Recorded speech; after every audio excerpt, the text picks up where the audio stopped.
Right, what's going on, guys? Welcome to the video.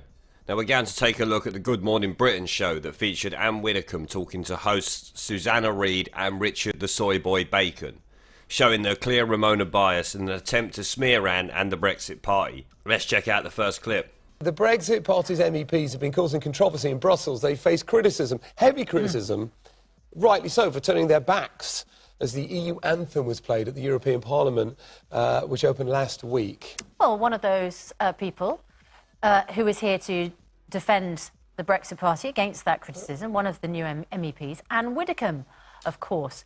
Now, she then sparked anger when she compared leaving the EU to being freed from slavery. There is a pattern consistent throughout history of oppressed people turning on the oppressors. Slaves against their owners, the peasantry against the feudal barons, colonies, Mr. Verhofstadt, against their empires, and that is why Britain is leaving.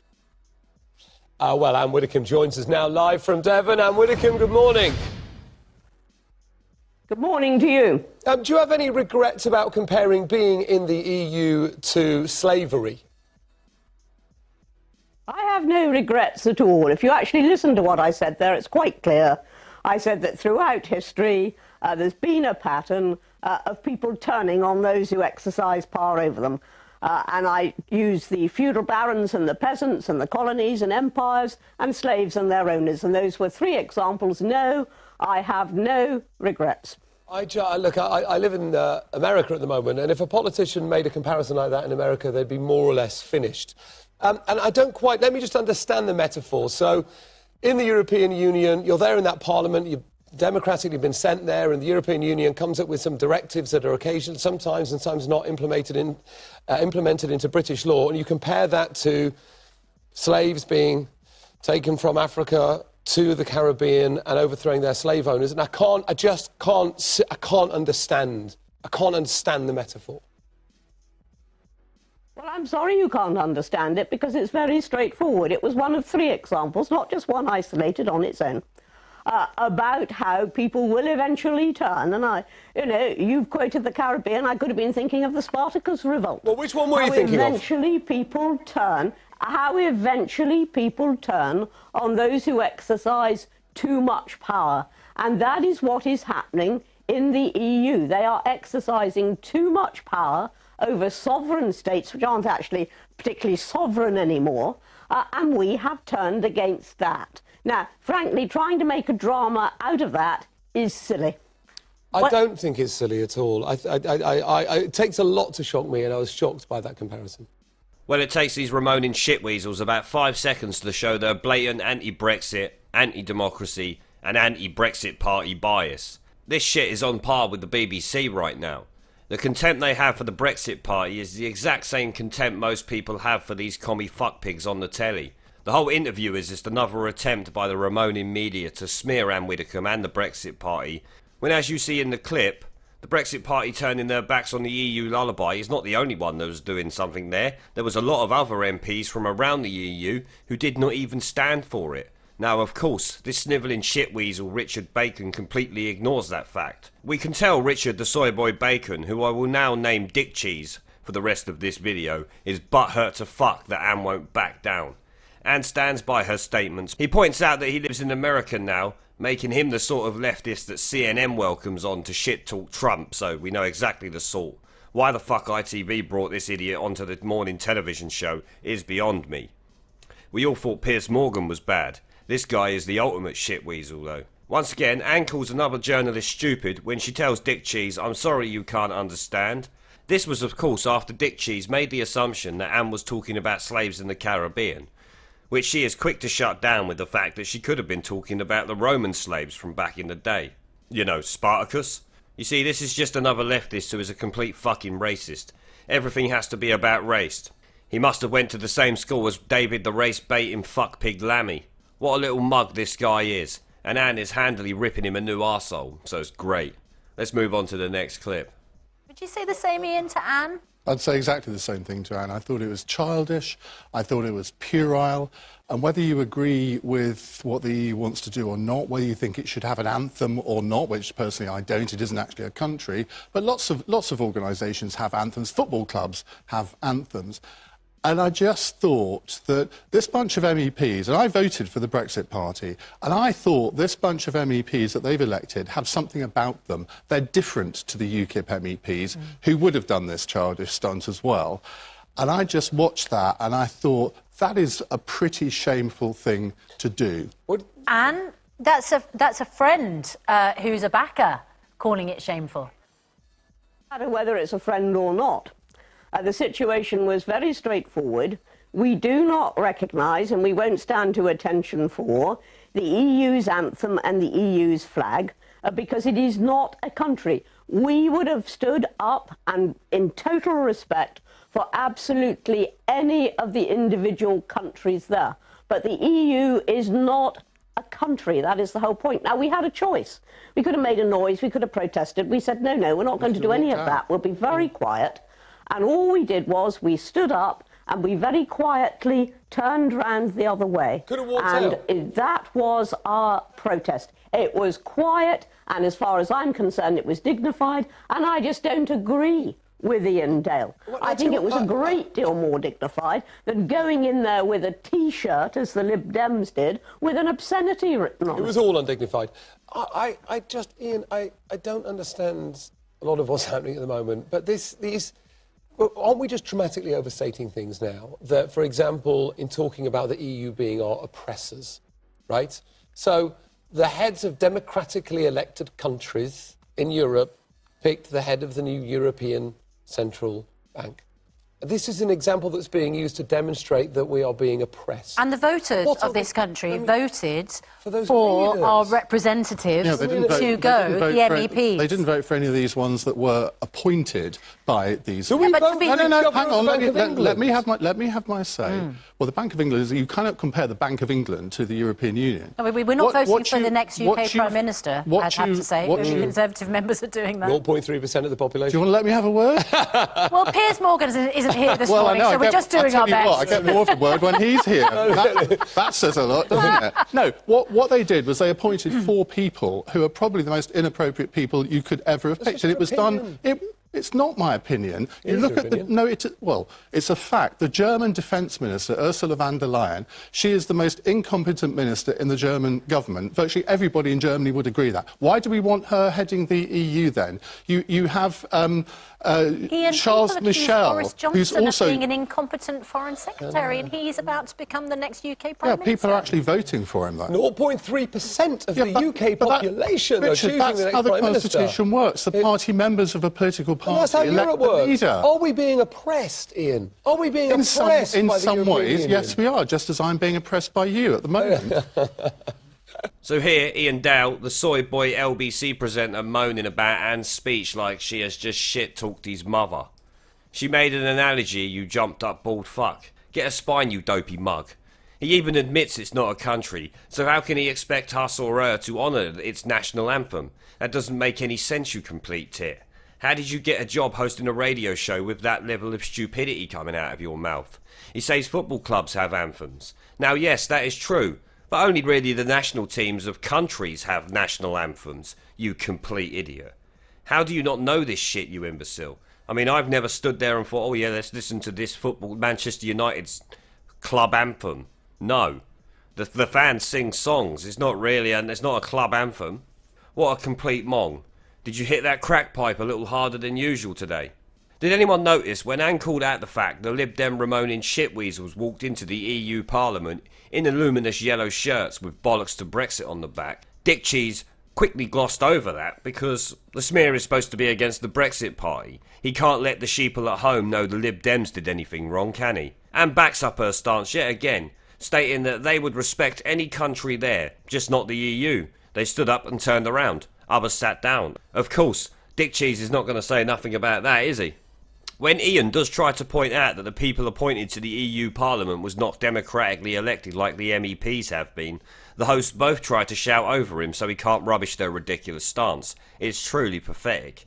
even when he points out the fact that the German minister appointed as the top dog in the EU is one of the most incompetent politicians in Germany. They claim that's only an opinion when apparently it's a well-known fact around Germany that she is useless. She has been installed to do what she is told, nothing more than a puppet. When Ian agrees with Anne that the EU oppresses the UK in some ways, Dick Cheese has no answer for it, as Ian is meant to back up their narrative, not call the EU undemocratic. That's a good answer. I enjoyed that. Anne Widdecombe, you're now Oh, yes, sorry. Thank you very much for finally turning to me. If it is so democratic, can you please explain to me why right across the European Parliament, across the political spectrum, and from multiple countries, speaker after speaker complained about the undemocratic nature of those appointments? Would you please tell me why it is so if it's so democratic? Everybody was complaining? It's not everyone was complaining. It's democratic because they were chosen by the leaders of Europe's countries. They're democratic countries. The leaders were appointed democratically. Do you expect to have a plebiscite across all of Europe to pick the leader of the Central Bank of Europe? What were they supposed to do? No, but I might for the European Commission, though. Well, what the Anne? The European Parliament can't propose law, can't repeal legislation, can hardly do anything, and you think that this is a democratic body, and then we are presented with a fait accompli about these people, which was all hammered out behind closed doors, in which we had no input at all, and as I say, wasn't just the Brexit Party, wasn't even just the UK. Everybody was complaining.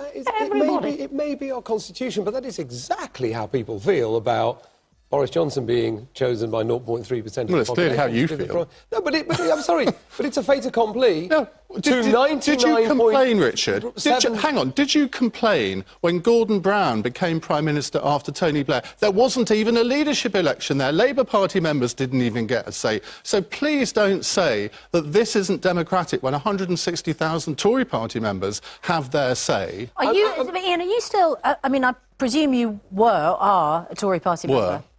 So did you resign your Tory Party membership before you voted for the Brexit Party? I haven't been a Tory Party member since 2010 when I started my job at LBC. OK. And do you have to be neutral when you do the hustings? I mean, I wonder at the moment whether you think... I mean, you know, it looks like Boris Johnson is a shoo-in.